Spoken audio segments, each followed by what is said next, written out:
12.3 내란 사태를 수사 중인 공수처가 헌정 사상 최초로 현직 대통령에 대한 체포영장을 청구했습니다. 내란 우두머리 혐의를 받고 있는 윤석열 대통령이 3차 출석 요구까지 별말 없이 불응하자 강제 수사에 나선 겁니다. 구나연 기자입니다. 공수처가 피의자 윤석열 대통령에 대해 체포영장을 청구했습니다.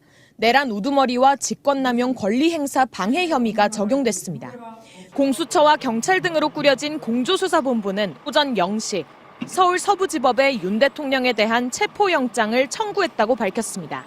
또 관저 수색영장도 함께 청구했다고 했습니다. 역대 어떤 수사기관도 현직 대통령에 대해 강제 신병 확보에 나선 적은 없었습니다. 현직 대통령의 피의자 입건, 출국 금지, 체포영장 청구까지 모두 헌정사상 초유의 일입니다.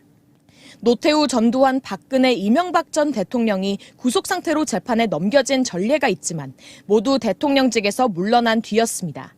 형사소송법상 피의자가 죄를 범했다고 의심할 만한 타당한 이유가 있고 정당한 이유 없이 출석 요구에 응하지 않거나 그런 우려가 있을 때 피의자를 체포할 수 있습니다.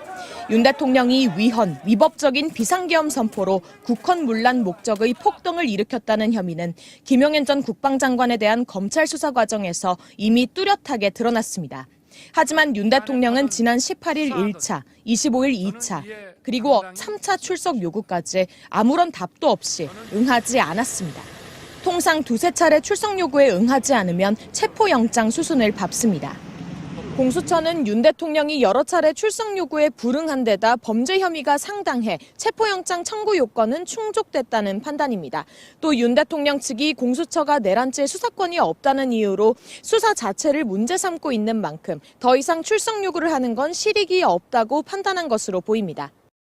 공조수사본부 관계자는 영장 발부 전 출석한다면 조사할 수는 있지만 이미 영장이 청구된 상황에서 법원이 발부한다면 집행이 이루어져야 한다며 신병 확보에 대한 의지를 드러냈습니다.